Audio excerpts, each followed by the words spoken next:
Saya akan angkat misalnya contoh teman-teman sekalian Muhammad bin Sirin rahimahullah. Muhammad bin Sirin ini salah satu ulama tabi'in yang terkenal dengan keimanannya dan beliau ahli takwil mimpi.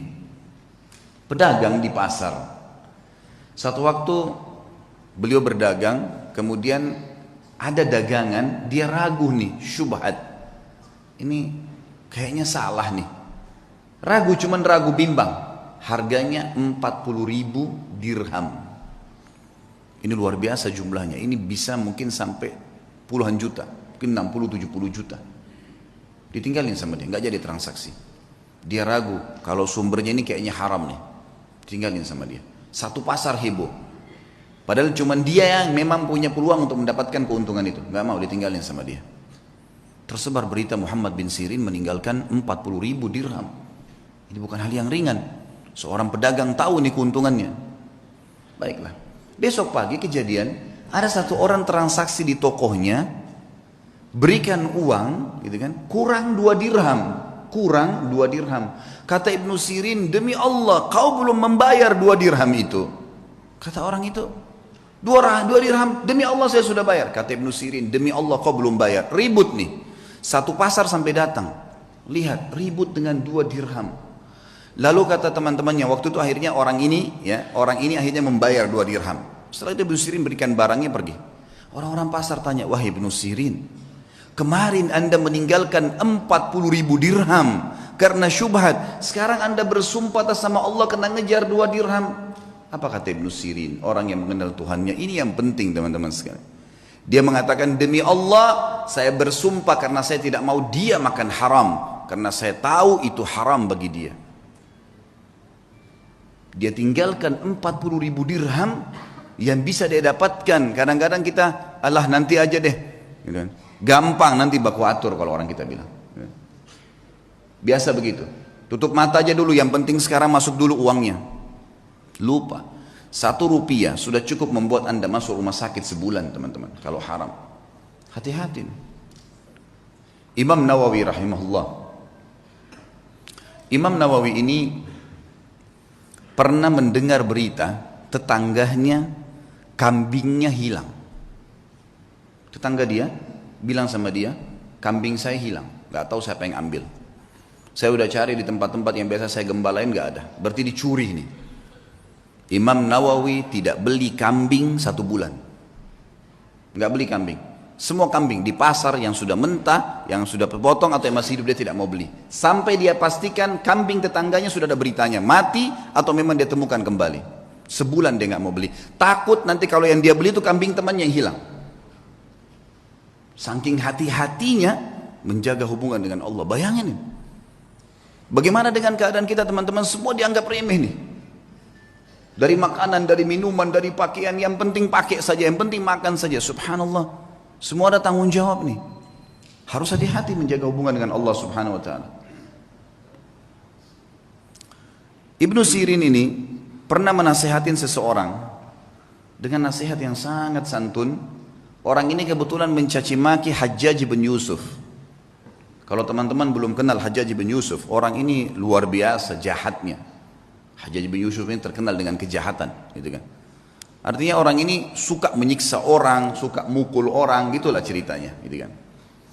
Yang jelas ringkas cerita, Hajjaj bin Yusuf ini dicaci maki oleh seseorang di sebelah Muhammad bin Sirin.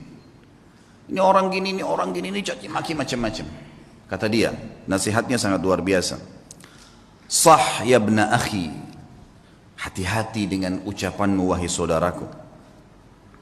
Fa innal Hajjaj aqbala ila rabbih.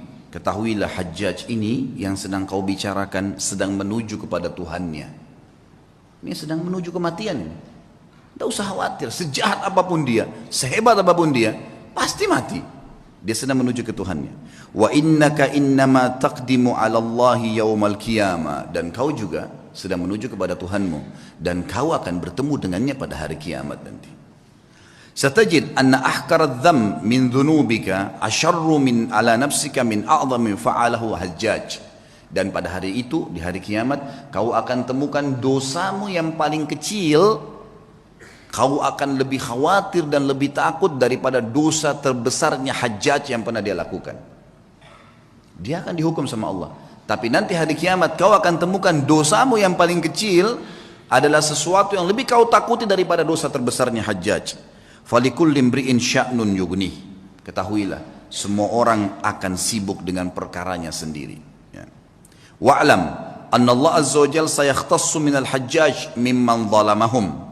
Dan pasti ketahuilah dan yakini Allah akan membalas Hajjaj, ya, orang yang sedang kau bicarakan itu, dari orang-orang yang dia zalimi, tidak tertinggal sedikit pun.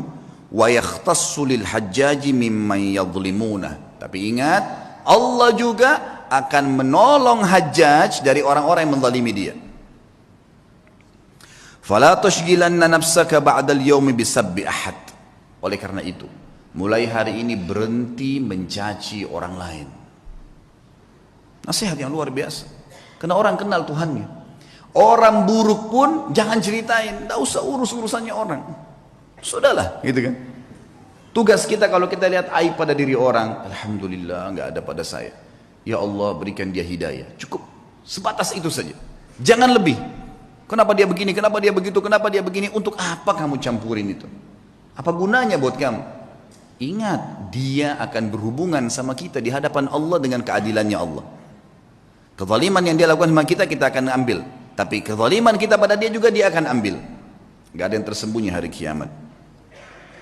Kisah yang lain, Muhammad bin Sirin, masih Muhammad bin Sirin, saya akan sebutkan beberapa figur. Muhammad bin Sirin ada 3 kisah yang saya angkat. Tadi kisah kedua, kisah ketiga teman-teman sekalian. Muhammad bin Sirin ini pernah membeli madu. Madu ini kebetulan dibeli 1 gentong besar. Kalau gentong di zaman dulu itu mungkin ya bisa menampung sekitar 200 kilo madu sampai 250 kilo madu. Waktu dia beli, dia taruh di gentong, rupanya malam hari atau dia tidur, dia lupa tutup gentong itu. Masuk tikus. Tikus ini masuk ke madu. Masuk, dan ini madu diambil karena jumlahnya banyak, jatuh tempo. Muhammad bin Sirin rahimahullah lupa tutup, masuk tikus, tikusnya waktu dia bangun pagi dilihat mati di madu itu, nggak bisa keluar, melengket, mati. Muhammad bin Sirin rahimahullah mengambil madu itu semuanya dibuang. Dibuang, sengaja cari sungai, dibuang. Dia bukan buang biasa, dibuang di sungai supaya mengalir gitu. Orang-orang semua datangin, wahai Muhammad bin Sirin, tinggal kamu angkat tikusnya, yang lainnya jual. Kenapa kok harus semuanya dibuang? Apa jawaban dia? Demi Allah saudaraku, aku tidak tahu tetesan mana madu yang kena bakteri, yang kena kotorannya, najisnya tikus itu, sehingga saya jual pada seseorang dan saya menipunya. Gitu. Maka saya lebih baik rugi semuanya daripada saya dihisab sama Allah hari kiamat. Luar biasa imannya. Dibuang, dialirkan semua. Kisahnya berlanjut, subhanallah. Pemilik madu datang, nagih. Beberapa waktu kemudian, wahai Ibnu Sirin, tagihannya. Kata Ibnu Sirin, saya belum punya uang. Kata dia, baiklah. Bagaimana jalan keluarnya? Ibnu Sirin bilang, kasih saya waktu, beberapa waktu saya akan bayar. Baiklah, dikasih waktu. Berjalan waktu, sama Ibnu Sirin dengan hikmah Allah belum punya duit. Orang ini hanya mengeluh kepada hakim. Hakimnya manggil, Muhammad bin Sirin ulama besar, dipanggil.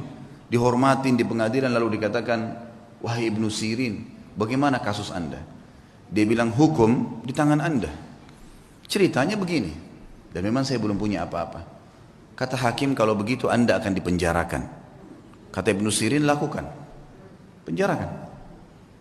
Dipenjarain Ibnu Sirin. Sampai tunggu siapa yang bisa bayarin buat dia gitu. Subhanallah, penjaga penjara tahu siapa Ibnu Sirin, ulama besar. Kata penjaganya apa? Wahai Ibnu Sirin, kalau malam hari pulanglah tidur dengan keluarga anda, pagi silakan anda kembali ke sini. Kira-kira bagaimana tuh kalau kita ditawarin begitu? Penjaga penjara, silakan pulang ke rumah, nanti pagi datang lagi ke sini. Gitu. Begitu terus di penjara.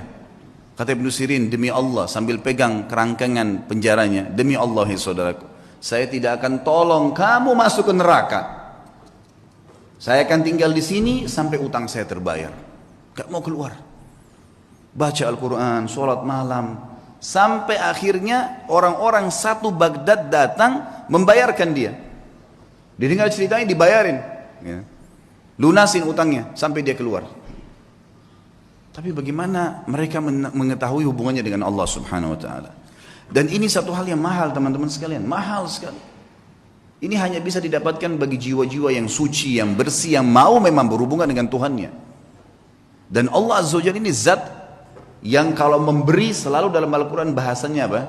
Bighairi hisab. Innama yulaqqas sabiruna ajrahum bighairi hisab. Selalu ada kalimat bighairi hisab, bighairi hisab. Bighairi hisab itu tanpa ada hitungan. Kita kalau minta sama Allah satu, Allah nggak kasih satu, 10, 100, 100 ribu. Luar biasa kalau pemberian Allah SWT itu.